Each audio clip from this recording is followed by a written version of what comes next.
Y un placer por aquí nuevamente estar acompañando a los amigos aquí en Directo al Punto. Soy Adaitza Cortés y está con nosotros el representante Jesús Santa Rodríguez, que ya mismito se une también el licenciado Jorge Rodríguez, y vamos a discutir entre Partido Nuevo Progresista y entre el Partido Popular Democrático los temas del día. Bienvenido. Bienvenida a ti y gracias por permitirme participar en tu programa. Tuve un receso de una semanita, pero que estaba al norte de Arecibo, como uno diría. Y obviamente cuando entre Jorge, saludos a Jorge también y al público que nos ve y nos escucha. Mira, hay varios temas. El juego de la política ha cambiado, ¿verdad? Con otro posible candidato a un partido que nadie pensaba que iba a surgir un estadista en el otro lado. Ya mismito hablamos de eso. Pero también está el tema de la reforma contributiva, que siempre decimos que se ponen parcho sobre parcho sobre parcho, y que realmente si el Partido No Progresista quisiera lograr la estabilidad, debería reformar totalmente esa área, pensando en el futuro, en la futura relación con Estados Unidos, y no estar jugando, ¿verdad? Con el tema. Y en adición, de que no quieren tocar las leyes 2022, que siempre dicen que mientras no haya otra cosa, eso es lo que hay para generar ingresos, y por el otro lado la gente dice, no te está generando tanto empleo como tú asumes. Así las cosas, quisiera saber qué ha estado pasando en la legislatura, porque sé que se ha tocado este tema, y obviamente el viaje que dieron algunos senadores y representantes a Washington, como usted. Bueno, vamos a empezar con el viaje. La semana pasada, en una encomienda que tuvimos distintos legisladores del PPD y del PNP, nos dimos a la tarea de dar un apoyo a la administración referente a el deseo, ¿no?, de que se pase del PAN al SNAP, que es una legislación federal, que es de trillones de dólares, que es el Farm Bill. Y que estamos buscando que Puerto Rico participe de esa distribución de fondos. Obviamente, esto viene primero de que el Departamento de la Familia tiene que tener el andamiaje administrativo para poder llevar a cabo esa transición. En estos momentos no está preparada, pero tengo que reconocer que se están haciendo los esfuerzos, tanto de tener los mecanismos de software y de la data que es requerida para llevar a cabo este nuevo programa federal, y también bregar con lo que es la contratación de nuevo personal. Esto pudiera requerir entre 200, 300 empleados adicionales en familia, especialmente este tipo de personas que trabaja directamente con los clientes, ¿no? En este caso, personas que pueden cualificar para el SNAP, que son por lo general trabajadores sociales. Ese es uno de los pasos, y lo que se le está pidiendo al Congreso es que, independientemente estemos preparados hoy o no, que el lenguaje que lleve sea uno que cuando Puerto Rico esté preparado, entonces se le envíe el dinero adicional para poder correr con este programa federal. Este programa federal es de ayuda suplementaria, alimentaria, ¿no? Y que puede significar en muchos de los casos dos cosas: duplicar la cantidad de dinero que reciben las personas en este tipo de apoyo económico, uno, y dos, puede aumentar la cantidad de personas que pueden cualificar en este programa. Se estima que sean entre 200 y 300,000 personas más. Y quizás una de las cosas más importantes, y que especialmente a los congresistas que fuimos a ver, que en mi caso fueron prácticamente casi todos republicanos, el hecho de que el programa permite que aun cuando tú estés recibiendo el beneficio, puedas trabajar. Y eso es muy importante, porque tal y como está ahora el programa del PAN, por lo general cuando tú trabajas pierde el beneficio, y pone a la persona a pensar si vale la pena trabajar o no. Con el SNAP tú puedes en un momento dado trabajar y conservar el beneficio. Yo creo que eso es positivo, tanto para la economía local, que necesitamos tanta mano de obra, como también para lo que es el bienestar de la persona, porque puede tener un ingreso adicional si se es castigado en cuestión de no recibir ese tipo de ayuda, tal y como ocurre ahora. Así que esa es la importancia. El feedback de los congresistas fue positivo. De hecho, allá el issue en el Congreso no tiene nada que ver con nosotros. La semana que tuve hubo una resolución que es de asignación de fondos a la defensa, que uno esperaría que el Partido Republicano esté un board siempre en eso. Sin embargo, los mismos republicanos le derrotaron esa resolución a McCarthy.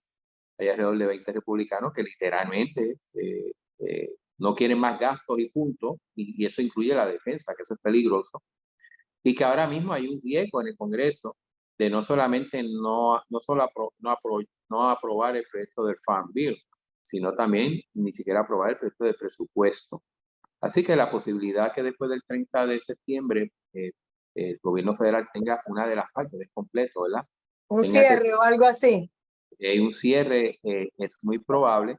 Se está apostando a que, aunque no se apruebe el presupuesto ni el Farm Bill, se dé continuidad a esos programas por 2 o 3 meses, cosa de dar más tiempo para que especialmente los republicanos puedan seguir negociando. Está interesante lo que dices de que los republicanos le atendieron, porque aquí le venden la historia a los puertorriqueños de que los republicanos cada vez que ven algo de Puerto Rico hacen a la cruz y dicen atrás, fuera, lejos de mí, y realmente ellos quieren saber sobre Puerto Rico y entender las situaciones de aquí para poder saber cómo votar. Esa es una que se derrota porque sí te escucharon y sí hicieron preguntas. Lo Claro. otro que veo que en la defensa ellos no están de acuerdo es por el dinero que está enviando Biden sin controles a Ucrania, y ellos temen que siga el dinero yéndose por ahí y que en algún momento de verdad se tenga que defender a Estados Unidos de alguna otra guerra o de sí mismo como nación por lo que está pasando en China, Cuba, etcétera, y todo lo que están hablando, y que vayas sido el alma al diablo, te hayas quedado sin dinero. Así que yo no sé cómo lo van a hacer, pero tienen que sopesar de no cerrar el gobierno, de conseguir dinero para la defensa y pues seguir trabajando, porque no pueden cerrar. Mira, y te digo, yo creo que uno puede hablar con todos los Sí. la luz acá, para que esto sin sensor. Se puede hablar de muchas cosas con distintos congresistas, pero una de las cosas que más me agradó fue que distinto a otras visitas, yo tuve una experiencia similar en 2017 para el asunto de la formulación de Medicare, Medicaid. Estuvimos distintos legisladores de distintos partidos dando apoyo, porque una de las cosas que el congresista se siente cómodo es cuando ve a legisladores de ambos partidos hablando el mismo idioma y hablando la misma cosa. Porque ellos están acostumbrados a que de momento entra un popular y dice unas cosas, y entra después un PNP y dice otras cosas, y al final del día la excusa que ellos tienen es cuando se pongan de acuerdo vienen para acá. Cuando llegamos legisladores de ambos partidos, pues la cosa cambia. Y estoy muy satisfecho porque por lo general, en las visitas que yo hice en el pasado, la mitad de las veces te recibe el congresista y la otra mitad te recibe un staffer. Un staffer es como un ayudante principal del congresista, y en esta ocasión siempre nos recibió el congresista. Y eso es bien positivo porque o es que tuve mucha suerte o tuvimos mucha suerte, o había cierto interés de un poco oírnos, y como estábamos un poco con el mismo mensaje. De hecho, la primera reunión fue en PRAFA, ¿no? Fue en la Oficina de Puerto Rico de Asuntos Federales, y un poco era alineando el mensaje de que no nos torpedeáramos, sino que habláramos el mismo idioma, como uno dice en la calle, habláramos las mismas cosas. Es que hay temas que los puertorriqueños podemos coincidir donde no coincidiremos jamás en el estatus. Ahí no hay forma de ir juntos todos de la mano porque no hay break. Por eso, pero yo siempre he creído que en la medida de que podamos coincidir o estar de acuerdo con ciertas cosas y que sea para beneficio del país, tienen de mi parte la disponibilidad, ¿no? Y lo he hecho, como dice, en 2017, lo he hecho en otras ocasiones y lo hice ahora. Te digo, muy positivo, yo creo que ellos están interesados, también hay que saber vender el proyecto. O sea, una de las cosas, yo te voy a dar el ejemplo de Mónica de la Cruz. Mónica de la Cruz es una congresista de Texas cuyo distrito empieza desde la frontera, pero sube y llega casi a San Antonio. Entonces, el área de abajo es más de migrantes, pero el área de arriba es donde están los farmers, ¿no? Las fincas agrícolas. Y no le planteaba a ella, mira, a ti te conviene que nos incluyan a nosotros, porque Puerto Rico importa un poco más del 80% de los productos agrícolas de Estados Unidos, y por lo general vienen del área sureste de la nación, ¿no? Y en ese sentido, el dinero que me estás dando a mí, una parte regresa a ti. Y lo vieron muy bien. De hecho, estuvimos con Floyd Chauvin, algo así, que es del área de Lancaster, Pensilvania, y en la misma línea. O sea, son áreas que son distritos bastante rurales, donde la actividad agrícola es fuerte, y uno está planteando, tú sabes que de tu distrito, mucha de la comida o de los alimentos que se generan, me llegan acá a Puerto Rico, y este tipo de proyectos, si me llega a mí, al final del día te lo voy a Hay que tener este tipo de estrategia para poder vender los proyectos y así lo hicimos y creo que fuimos exitosos en ello. Miren, amigos, a los que están conectados, es importante no solamente compartir este programa y que la gente entienda este tipo de información, es que yo llevo tiempo diciendo que para hablar de estatus también hay que hablar en estos temas. O sea, tú no le puedes ir a hablar a un congresista de Detroit o de California o de cualquier estado, Indiana, Ohio, donde usted quiera. Solamente yo quiero ser estadista porque queremos igualdad y a mí me interesa, o los colonialistas, pues mira, a mí me interesa mantener el status quo, el independentista, yo quiero salir de ustedes y no me interesa volverles a ver la cara a los americanos ni quiero saber de su bandera. Si no le vendes cómo es que realmente tú quieres hacer las cosas. Entonces, nosotros hablamos de anexión, hablamos de quedarnos, hablamos de pedir ayuda, pero no le planteamos a ellos algo que sea música a sus oídos para ellos satisfacer su interés y su necesidad y decir, pues mira, está bien, yo les voy a dar el voto, aunque en este momento no tengamos una silla en el Congreso. Pero es que a veces no sabemos llevar el mensaje y por eso es que nos encontramos de frente cuando ellos dicen la famosa frase, cuando ustedes se pongan de acuerdo, hablamos. Y eso es una situación que nosotros podemos resolver tan sencilla y no queremos hacerlo. Inclusive, gente que han dicho esto mismo, que van y los congresistas no te reciben y los staffers te tiran la puerta en la cara o te dan 5 minutos y a los 3 ya te están despidiendo. Yo creo que aquellos que en el caso mío queremos negociar con los Estados Unidos un tipo de relación y aquellos de ustedes que quieren la estadía, yo creo que tú tienes que entender la mentalidad del norteamericano. El norteamericano es muy comercial. O sea, la única forma que ellos pueden acceder a negociar con nosotros cualquier tipo de relación con los Estados Unidos o pueden negociar lo que es la estadidad, es tú demostrándole que ellos tienen algún tipo de ganancia. Ellos están ganando algo. El país le provee algo. Ya sea que pues, somos los interlocutores con Latinoamérica, ya sea que somos un punto estratégico a nivel militar o comercial, ya sea de que nosotros somos, a nivel de alimentos, somos creo que el cuarto mercado de ellos, de exportación. O sea, tú tienes que venderle eso. Si tú vas allá a decirle, dame, y yo no te aporto nada a ellos, va a ser bien difícil que inclusive te escuche. Y yo creo que el país tiene las capacidades y tiene el potencial de brindar cierto tipo de ayuda, de apoyo o de beneficio a los Estados Unidos. Pero si tú vas con la idea de que esto yo soy ciudadano americano y me lo merezco por obra y gracia del Señor, no te vas a ver así. Esa es la realidad. O sea, yo creo que tú tienes que venderte. O sea, ¿por qué a ti te conviene que yo esté en relación contigo, la que sea un sistema autonómico, sea bajo la estadidad o lo que sea? Inclusive los mismos independentistas tienen que venderle, ¿tú sabes qué? A ti te conviene que seamos independientes y tienes que plantearle por qué. Es la única manera, Ada, de que yo veo que un congresista o un norteamericano te va a oír y te pueda hacer caso. Así es, y yo espero que la gente esté tomando nota. Ya llegó el licenciado Jorge Rodríguez y antes de pasar con él, bienvenido. Con relación al tema de la reforma contributiva, ¿en algún momento algún congresista fuera del tema que ustedes fueron a hablar, le preguntaron a ustedes sobre ese tema o pudo aprovechar para hablar sobre ese tema y hacer ajustes acá según lo que los americanos quieren escuchar y ver? Pues mira, en un momento dado con algunos de ellos hablamos un poco de lo que fue promesa y los adelantos que hemos tenido. Vendimos, ¿verdad? Que habíamos ya tenido 3 presupuestos balanceados. Eso es una buena noticia y son buenos, un buen cántico a los oídos de ellos, ¿no? En el sentido que hemos cogido responsabilidad y que lo hemos hecho en una dinámica bipartita como tal. Que habíamos ya ajustado la deuda más importante, que era la del gobierno. Eso se trajo, pero realmente era un tema secundario, pero son noticias que ellos quieren oír. O sea, ellos jamás se van a sentar a negociar con alguien quebrado y mucho menos van a permitir que un territorio sea estado si está quebrado. Así que yo creo que esa presentación es buena y va cambiando un poco el estigma que tenemos de que somos medios irresponsables en el manejo del dinero, ¿no? Yo creo que nos queda mucho por avanzar, mucho por mejorar, pero yo creo que hemos dado unos pasos importantes.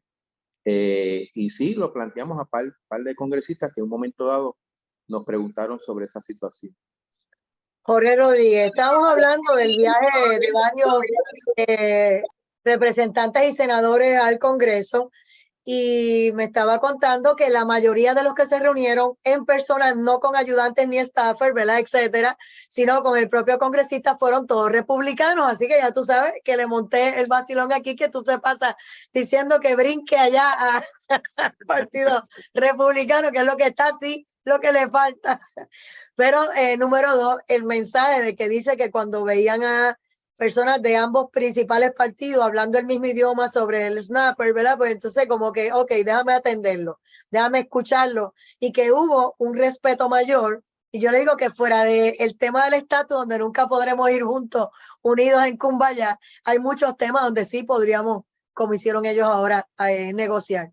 Así que tu comentario sobre ese tema. Y obviamente aproveché a preguntarle sobre la reforma, que ya mismito nos va a dar detalles de otras cositas. Adelante.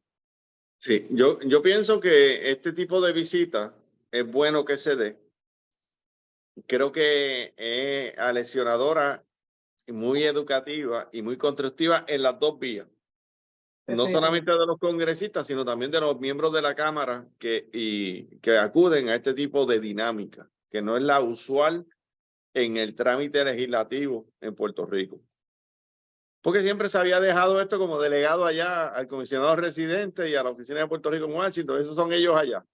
Pero qué bueno que lo hacen, porque también ellos son representantes del pueblo de Puerto Rico, y también los miembros del Congreso pueden tener una imagen más amplia del pensamiento de los políticos locales. Evidentemente, este programa federal para asistencia a personas indigentes, es bien difícil que ninguno de los partidos locales abra un frente de guerra para que se le dé aplicabilidad a Puerto Rico en el mismo. Porque el cambio representa un aumento en los fondos para Puerto Rico, aunque también representa un cambio en el método de la distribución de los fondos y en cómo se maneja el uso de los mismos. Tú sabes, y creo que el pueblo de Puerto Rico lo conoce muy bien, que el uso del cheque en efectivo abrió unas puertas para la creatividad de personas que no quieren honrar el propósito para el cual se emita el cheque, y entonces usan los recursos en asuntos ajenos al propósito del programa de PAN. De esa manera, el departamento en Puerto Rico le ha cancelado la participación a muchos comerciantes por el abuso de este tipo de práctica. Y también esta tarjetita que se usa como si fuera una ATH para pagar con esos recursos del cheque del PAN, pues también se ha utilizado para cosas ilegales. Por lo cual, si Puerto Rico se mueve este programa, el mecanismo va a ser diferente, establece un control interno para honrar el propósito del uso de los fondos, que yo creo que es más riguroso que el que hay actualmente. Y hay que también ir transicionando a los usuarios de este tipo de programas a que estos no son ayudas eternas, son transicionales para que tú puedas continuar adelante en unas condiciones mejores después de que salgas de esos programas. Así que en eso me alegra. En cuanto a el asunto del estatus, siempre va a salir en el asunto cualquier visita, porque los miembros del Congreso tienen diversas capacidades de educación sobre Puerto Rico. Los hay desde los bien ignorantes y los hay desde los que saben más que muchos políticos de aquí. Y te sorprendería, porque ellos hacen cada pregunta y cada comentario que tú puedes pasar de la risa al coraje al deseo de educar en fracciones de segundos. Depende que sea lo que te estén diciendo. Así que yo espero que Jesús lo haya disfrutado y le haya sido positivo el esfuerzo, porque creo que a final de cuentas todos buscamos el mejor bienestar para Puerto Rico, y en ese programa en específico yo creo que hay un consenso amplio de que Puerto Rico participe como los estados de la Unión para beneficio de la gente necesitada. Y yo creo que en eso todos estamos de acuerdo. Yo creo que sí, yo creo que, Jorge, digo, un buen staffer prepara al congresista para cada visita, ¿no?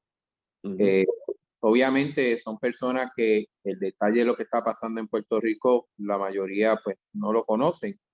Hay unos, por lo general, los más veteranos son los que mejor conocimiento tienen y son los que más preguntas tienden a hacer.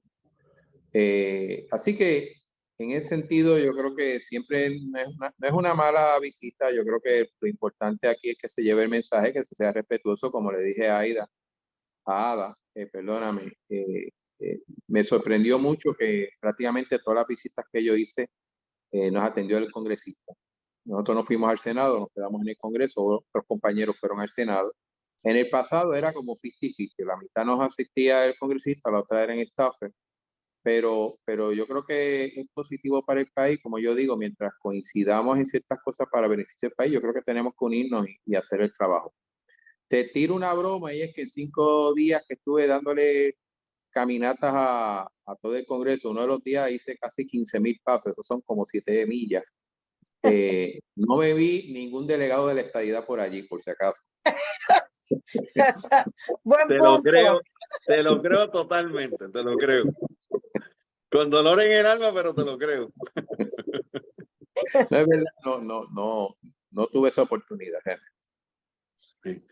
Entonces, vamos a la parte contributiva de lo que ha presentado el gobernador, de lo que tú has estado trabajando, de lo que te han asesorado, de lo que han traído los asesores, ¿verdad? Y los miembros de la Junta de Control Fiscal. ¿Tenemos un proyecto que valga la pena en este momento o seguimos con los parques? Mira, en términos generales hay un titular en Nuevo Día que dice que no vamos a darle a paso a la reforma del gobernador. Lo que se quiso decir en esa entrevista es que tal y como bajó el proyecto del gobernador no iba a salir.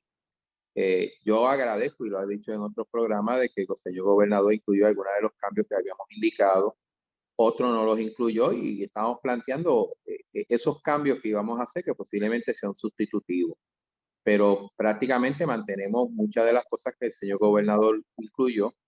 Y al final del día va a ser un proyecto bastante parecido al que se aprobó en la Cámara en el verano, que yo creo que no hubo problemas con eso. De hecho, el gobernador dijo públicamente que habíamos hecho un buen trabajo en ese sentido. O sea, la idea no es tirar una píldora venenosa ni nada por el estilo. Entonces, ¿cuál es la intención de ese titular? ¿Realmente cuáles son las enmiendas que chocan con él y que pues, ustedes no están dispuestos a dejarle pasar? Te voy a dar una y esta es más constitucional. Nosotros estamos de acuerdo y de hecho es una propuesta de gobernador de que anualmente mediante lo que es la inflación se ajuste los créditos contributivos. Por ejemplo, si tú tienes un crédito de $1,000 y tienes una inflación de 5%, pues el próximo año va a ser de 1,050. Okay. El problema es que el lenguaje que dice el gobernador choca con la Constitución, porque quienes únicos pueden subir o bajar contribuciones es la legislatura. Así que le incluimos un lenguaje diciendo, ok, secretario, usted va a hacer todo el ejercicio y va a someter a la legislatura la propuesta suya para poder aumentar ese crédito o esa deducción, ¿no? Para que entonces la legislatura tome decisión. Y así brincamos ese charco de que un secretario no puede subir o bajar tasas ni nada por el estilo, ¿no? Eso es quizás una enmienda técnica. Otra es, y lo habíamos hecho en el proyecto anterior, el gobernador repite las mismas tasas contributivas para corporaciones, las bajas. El problema que yo tengo es que el 1% de todas las corporaciones, que son las que tienen más ingresos, venden más, se están llevando el 50% de la economía que se va a obtener de las bajas corporativas, de las tasas corporativas. Y entonces tú ves un sinnúmero de corporaciones grandes que tienen las ganancias récord, ese tipo de cosas, sin contar que son las corporaciones grandes las que se llevan la mayoría de los créditos, de los incentivos y de los decretos. Por lo tanto, nosotros lo que hicimos fue recortamos ese recorte que era de 38 a 30%, que es abismal, lo reducimos a 36 y esa diferencia la repartimos en las corporaciones más pequeñas, que son en su mayoría los dueños son puertorriqueños, son pymes, son aquellos que tienen los colmados, la gasolinera, la farmacia, las panaderías, o negocios propios, tú sabes, como tal. Y un poco dándole Ajá. oficina, si tú no te mueves, se destruye la bombilla. Y un poco dándole ese beneficio a las pymes, que ahora mismo son las que más riesgo tienen de cierre. Si tú vienes a ver las estadísticas de quiebra, Las quiebras. las grandes están quebrando las más pequeñas. Y hicimos este cambio. De hecho, el secretario de Hacienda está consciente de ese tipo de cambio que hicimos. Entre otras cosas, ¿no? Pero es un proyecto bastante parecido a lo que habíamos aprobado en el verano, como tal. O sea, yo no le veo mucho problema con eso. Entonces, yo tengo una pregunta y paso a Jorge a ver, se ha dicho siempre que en Estados Unidos hay muchísimas áreas donde, pues mira, tú no rindes planilla porque todo el mundo paga cada vez que compra un producto, le entra el dinero directo al gobierno y el rico, el pobre, el pelado, el que vive en la calle, todo el mundo pagó algo al Estado. Y el que rinde planilla siempre busca la forma de no pagar y que le devuelvan y de, ¿verdad? Todos los chanchullos habidos y por haber. Y el gobierno siempre está quebrado. Entonces, en esa línea, como que yo no veo ningún interés en cambiar la forma contributiva como lo hacen en Estados Unidos para generar más ingresos, no para pérdidas. Bueno, Seamos mejor administrado, no lo sé. Para gusto mío, y de un momento dado cuando se planteó el IVA, lo que quería hacer era una sustitución, como sucede en muchos de los estados. Por ejemplo, el estado de Texas no te cobra contribuciones sobre ingresos. Obviamente te las cobra en propiedad, te las cobran en el IBU, ¿no? En el state tax, el city tax y los distintos que tiene ¿verdad? En sus jurisdicciones. Creo que, no sé si Texas sucede lo mismo, no estoy claro, pero me parece que tampoco paga contribuciones sobre ingresos. Y yo estoy de acuerdo con eso. ¿Por qué? Porque prácticamente castiga al que produce. O sea, el que trabaja, el que produce riqueza, le estás castigando. Porque el que se le da una ayuda, tú no le cobras taxes. Porque coge algún tipo de subvención, tú no le cobras taxes. Así que yo creo que en un país donde es necesario aumentar la fuerza laboral, donde es necesario y debe ser más atractivo trabajar que no trabajar, el hecho de que una persona por trabajar se le cobre y cada vez que tú te esfuerzas y ganas más, te quitan más, es un poquito como que no promueve lo que es el trabajo. Así que ese sería mi gusto. ¿Por qué no se hace? Porque hay unos compromisos económicos que tiene el país, que aunque yo espero que a futuro ellos se vayan arreglando, hay grasa que cortar, pero también hay unas deudas que pagar. Pero en esa línea quiero pues plantear de que mi deseo hubiese sido de alguna manera que el ingreso de gobierno sea más a nivel del IVA. Pero no se genera más dinero porque ahora mismo en rendir planilla, todo el pobre, el que recibe cupones, el que recibe ayuda, no le paga al Estado absolutamente nada, recibe todo gratis. Pero si va a ir a comprar una botella de agua, un refresco, una comida, absolutamente todo, tiene que pagar. Entonces le devuelves algo de lo que el gobierno te da para atrás, pero de otra manera no rinden planilla y se van por la libre. Pues, como un grupito, digo, todos los que estamos clavados. Como te digo, hay jurisdicciones que no, fuera de la contribución federal sobre ingresos, no cobran una contribución estatal sobre ingresos. Yo creo que nosotros tenemos de aspirar a eso. Y en la medida que las tasas se vayan reduciendo, eliminando o subiendo la deducción. Recuerdo que cuando el IVA era tratar de que los primeros $40,000 usted no rindiera nada. Obviamente estás cobrando un IVA mayor, era de 14. Pero yo creo que a mis números, la suma y resta, uno salía mejor. Y no castigo al que trabaja. O sea, el problema es que estamos, entonces esa filosofía de Robin Hood, de quitarle a los ricos para darle a los pobres, pues mira, no es una buena práctica tú eliminar la pobreza eliminando a los ricos. Así no se elimina la pobreza. Es que este republicano y no lo sabe, ole. Eres republicano y no lo sabe. Pero es sentido común. O sea, eres de los míos.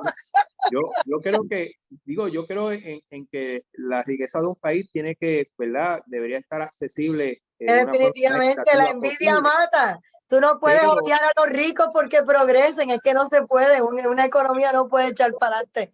Jorge Rodríguez, ¿qué nos dice? Bueno, en primer lugar, te voy a decir algo que puede parecer que es una broma, pero no es ninguna broma, no es ninguna broma. Yo acabo de enviarle por WhatsApp a Jesús Santa el formulario electrónico para que se inscriba en el Partido Republicano. Acabo de hacerlo ahora mismo. Si miras tu WhatsApp, te acaba de llegar.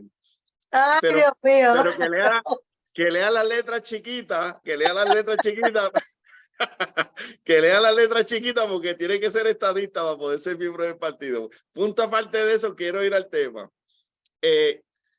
Yo concurro con él en cuanto a esto de tú no puedes combatir la pobreza eliminando a los ricos, porque realmente esa medida es una para generar más pobreza, no para combatirla. Los dueños del capital generan dinero y riqueza a través de las empresas, a través de los servicios y proveen empleo a la gente que necesita trabajar para poder echar adelante su vida. Entonces tú no puedes castigar al que tiene capital de inversión porque tiene capital de inversión, porque hay que quitárselo para dárselo a la gente que necesita dinero. Pues los que necesitan dinero, la mejor cura para la pobreza es un buen trabajo. Ese es el antídoto para la pobreza. Un buen trabajo te saca de la pobreza.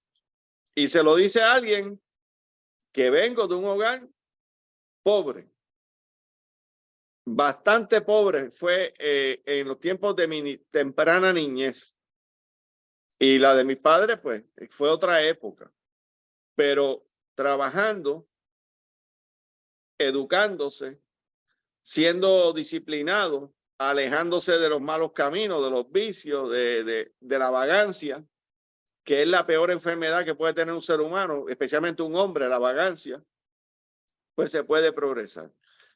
La reforma contributiva o las medidas contributivas que se implanten en Puerto Rico deben ser unas que no castiguen al que trabaja y que dejen el espacio para que haya prosperidad, para que se gana las cosas trabajando, pueda disfrutar de lo que se ganó trabajando. No puede ser un sistema de contribuciones confiscatorio de los ingresos que tú generas a través de tu trabajo, porque al final de cuentas, lo ideal en cualquier sistema justo es que lo que tú trabajas es tuyo, no puede ser del gobierno porque te lo confisca. Y eso es un principio de justicia contributiva que en Puerto Rico ha estado puesto en amenaza de extinción ese principio. Porque aquí se inventa un impuesto nuevo cada rato por cualquier excusa. Y tenemos gente con mucha creatividad para inventársela. El último fue el de la ciudad corruptiva, Roberto Clemente, que aquello es un desastre marcado por corrupción. Lean los informes del Contralor sobre la ciudad deportiva.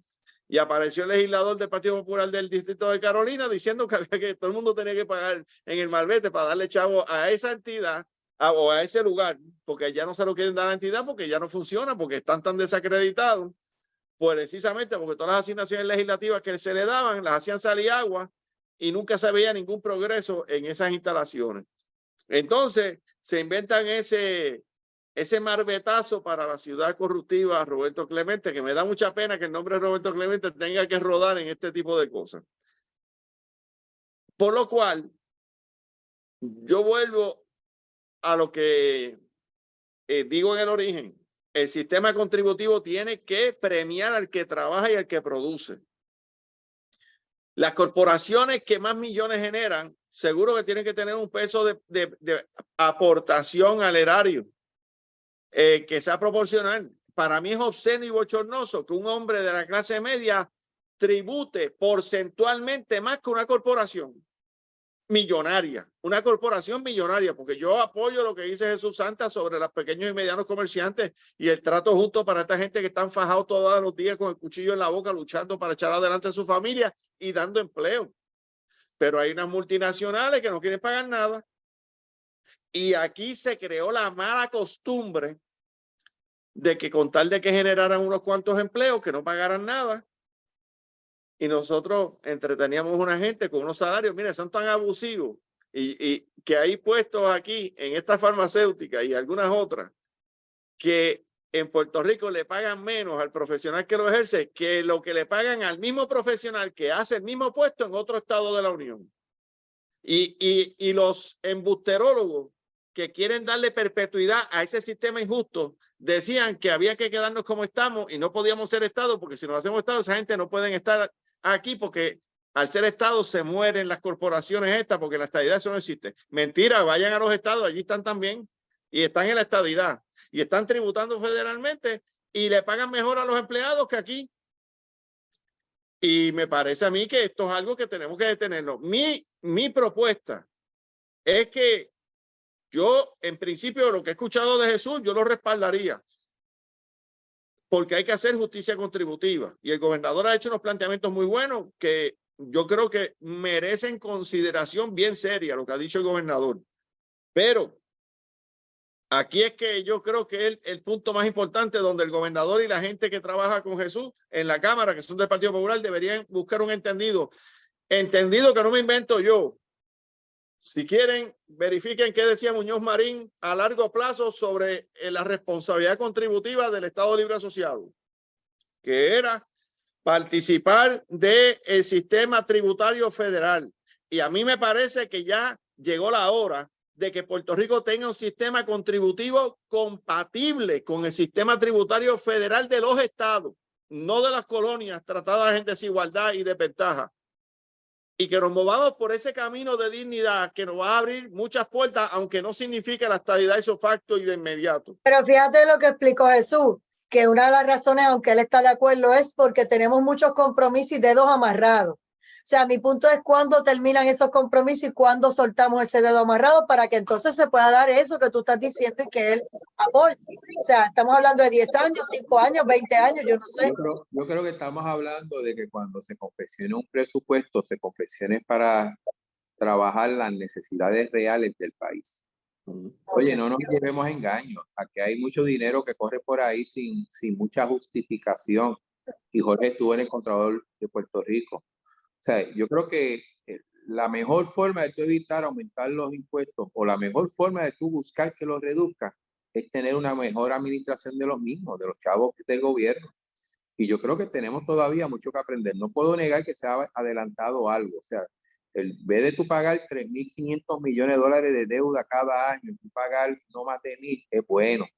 Pero eso no quiere decir que si tú haces un buen trabajo, en vez de gastar qué sé yo, 40 o 50 o 60 pesos por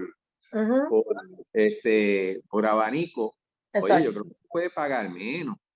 Y mucho más cuando es en cantidades industriales y que la teoría económica dice que en la medida que tú compras más, debería de salir más barato cada unidad, ¿no?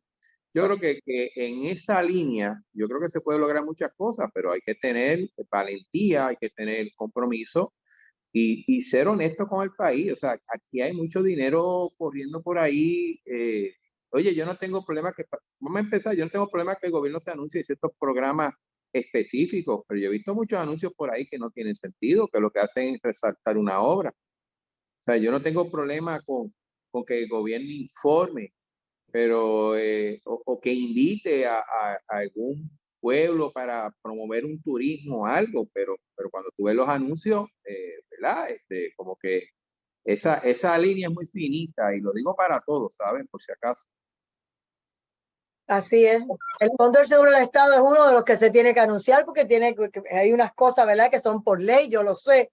Y así, pues, la lotería electrónica, hay 2 o 3 entidades, pero hay algunas que inclusive no se anuncian, que deberían anunciar las ayudas que traen, como por ejemplo vivienda, que debería anunciar lo que trae y muchísimas cosas que el pueblo no sabe si no leen el comunicado de prensa, no se enteraron por un medio en particular. Y mira, se perdieron las ayudas y se perdieron el dinero y así hay muchísimas cosas que se deberían anunciar. Entonces se anuncian otros que son los que después aparecen de candidato a la legislatura o al Senado. No, y mira, te voy a traer un ejemplo, te voy a traer 2 ejemplos. Yo no tengo problema que los alcaldes anuncien sus ciudades, pero oye, pero tiene que tener un propósito por lo menos turístico. Vamos a estar claros con eso. Y segundo, ¿en serio que tú tienes que anunciar por televisión que tú has creado tantos empleos, que el desempleo está más bajo? ¿Sabes?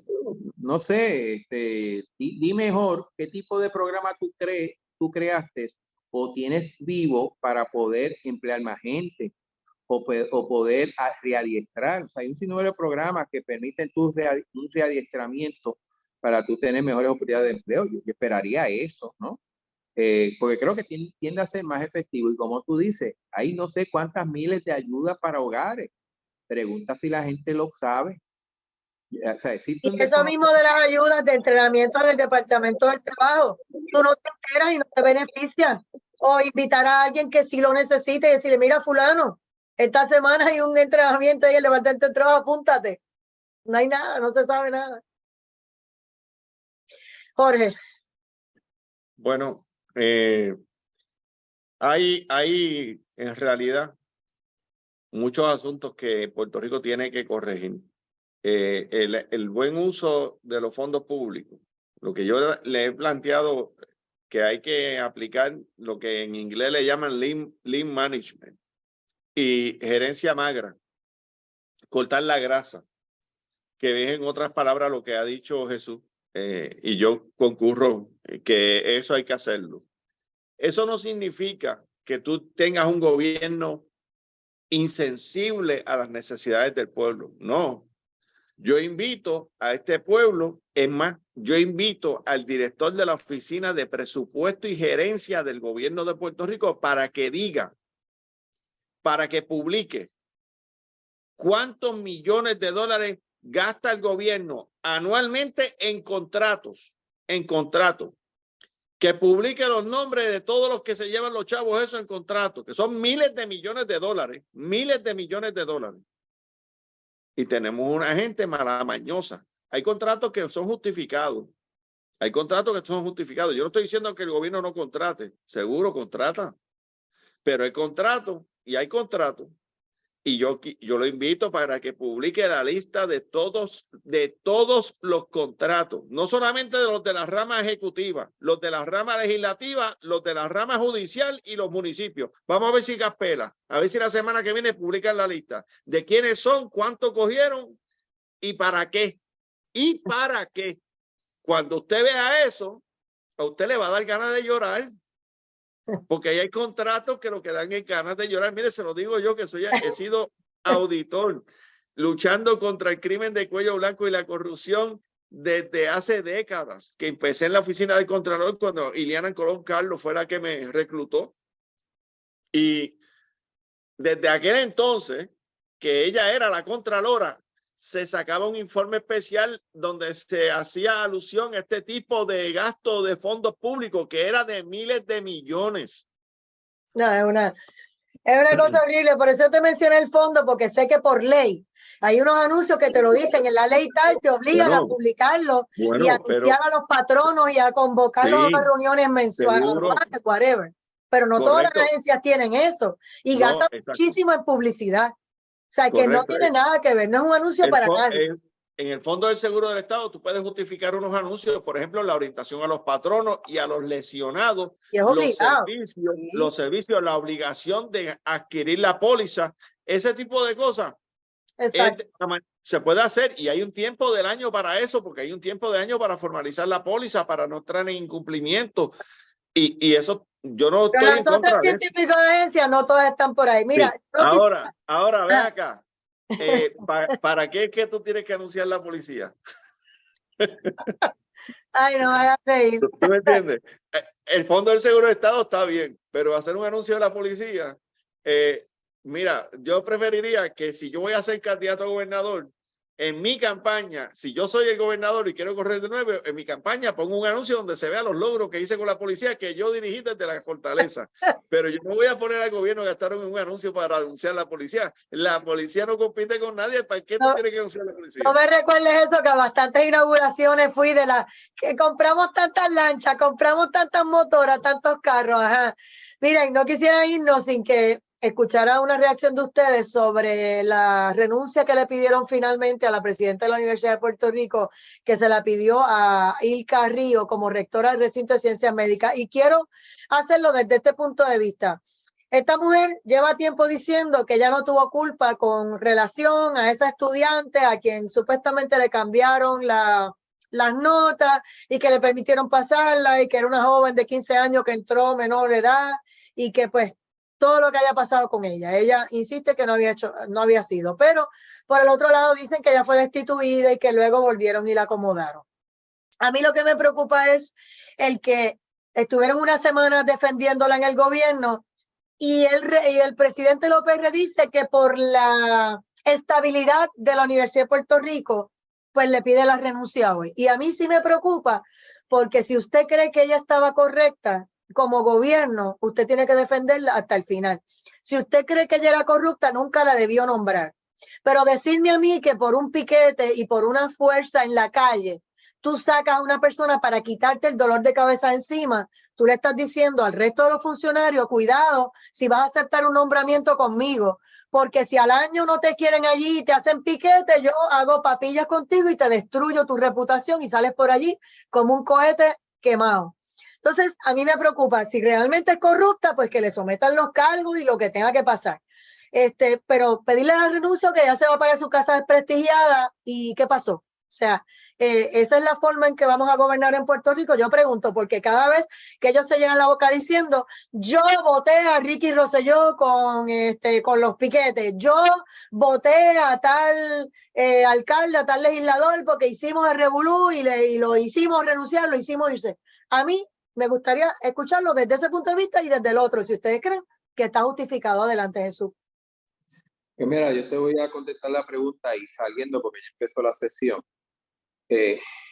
Yo insisto que deben de existir los mecanismos necesarios dentro de la administración de la Universidad de Puerto Rico, en este caso el Ciencias Médicas. Por si una persona no cumple con los requisitos de una plaza, si una persona ha cometido algún tipo de error o delito o ha cometido algún tipo de infracción, yo creo que si eso es así, deben de existir los mecanismos para poder llevar a cabo el proceso que se deba llevar. Yo no tengo problema que la gente se manifieste, pero no puede ser que porque se manifieste se tenga que seguir lo que los manifestantes dicen. Tengan o no tengan razón, hay un proceso a seguir.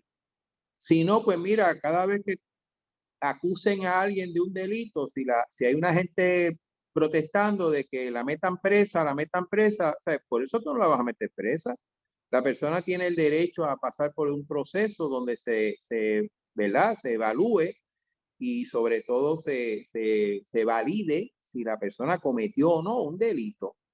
Así que no creo que sea la mejor forma de uno hacer este tipo de situación. Me extrañaría, ¿verdad? Me preocuparía realmente que el presidente de la Universidad de Puerto Rico haya actuado por esa presión y no por suficiente data o algo que haya llevado a cabo que demuestre que la persona puede o no puede estar en ese cargo. Hago el disclosure de que yo no conozco, señora, yo no sé. Yo también. Yo desconozco toda esa historia. Yo cuando empecé a ver todo esto me recordaba las palabras crucifícalo, crucifícalo, me recordé de lo que pasó allá con relación a Jesucristo, porque yo digo, todavía yo no entiendo si la señora tiene culpa o no y no puedo entender que lo que veía era un coro, no veía extrañaría que no exista un mecanismo dentro de la Universidad de Puerto Rico para valorar esas inquietudes que tienen estos estudiantes y profesores y decir si tienen razón o no tienen razón. O sea, esto no puede ser porque se hizo un piquete, tiene que ser porque se hizo una investigación y se encontró tal y tal o cual cosa, o no se encontró nada. O sea, no puede ser así a lo loco por el capricho de estudiantes. Y yo no sé si tengan la razón o no la tengan, pero yo soy muy ingeniero en eso. Tiene que haber un proceso que demuestre que la persona es capaz o no es capaz, que tiene las cualidades o no las tiene, o que ha cometido o no ha cometido un error o un delito. Si eso no existe, no puede ser por capricho de nadie. Y me tengo que... Gracias, Jesús Santa Rodríguez, representante y presidente de la Comisión de Hacienda de la Cámara de Representantes. Suerte, que todavía le queda trabajo allá, le queda taller en la Cámara. Jorge Rodríguez Feliciano, tu comentario. Bueno, yo no voy a adjudicar aquí la veracidad o falsedad de las alegaciones sobre esta persona, porque a mí no me constan de personal. y propio conocimiento. Eso es lo que me pasa a mí, que no sé si es verdad o no porque no entiendo. Ok, pero vamos a discutir una cosa de principio. Si tú vas a ocupar un cargo de esa naturaleza, y aquí se ha planteado que ella violentó los procesos para favorecer a una estudiante que no cualificaba para que cualificara, si eso fuera cierto, ella está descualificada para el cargo. Automáticamente, correcto. Eso no aguanta ni un segundo de discusión. Si eso fuera cierto, pero no me consta. Lo que también es igual de cierto es que el gobierno de Puerto Rico, yo no he conocido un gobernador con los pantalones de poner la Universidad de Puerto Rico donde tiene que estar y como tiene que estar. Y acabar la poca vergüenza que un grupúsculo de fanáticos ideológicos de izquierda quiera controlar la Universidad de Puerto Rico. Y a mí me parece que llegó la hora hace rato de que se le dé un purgante a la Universidad de Puerto Rico para salir de todo ese elemento parasitario que está comiéndose la institución en términos de su prestigio, credibilidad y sus finanzas. Hace falta alguien en Fortaleza que se atreva a hacer esto. No podemos permitir que 2 o 3 congueros o pleneros que son peluces y gritan mucho quieran controlar la administración de una institución que se supone que sea seria. A mí me dicen que el PNP está al mando, pero el problema es que siempre que esté el PNP quieren estar bien con los pelú para que se callen la boca y los dejen gobernar. Y entonces ellos le dicen, no, a ese secretario no lo quiero, a ese miembro de la Junta no lo quiero, a ese presidente no lo quiero, a ese senador no. Y tú no quieres a nadie. Mira, y tú, si no lo quieren, está bien, lo retiro. Ok, lo retiro. Ok, está bien. ¿Y qué es esto? ¿Y qué qué forma de gobernar nosotros tenemos? Si el gobernador fuera yo, respetar. Si el gobernador fuera yo, dice, usted no lo quiere, pero cambie esa universidad. Pero ese es el que va. Si reúne los requisitos. Pero entonces, esa señora, yo la escuché en 3 entrevistas en otra emisora donde ella explicaba que todas esas cosas ocurrieron antes de su nombramiento. Entonces, si eso fue así y yo voto este reguero, yo digo, y pues las palabras del presidente que dice, por el bien de la institución y por salvaguardarla, ahí fue que a mí me reventó. Yo digo, espérate, dime mejor que porque ella violentó los reglamentos y las leyes, no puede ser miembro de mi equipo de trabajo, y eso yo te lo valorizo como PNP. Exacto. Y como ciudadana. Pero si tú me dices a mí que es por mantener la paz y la tranquilidad, que tú me estás diciendo que gobiernan aquí los independentistas.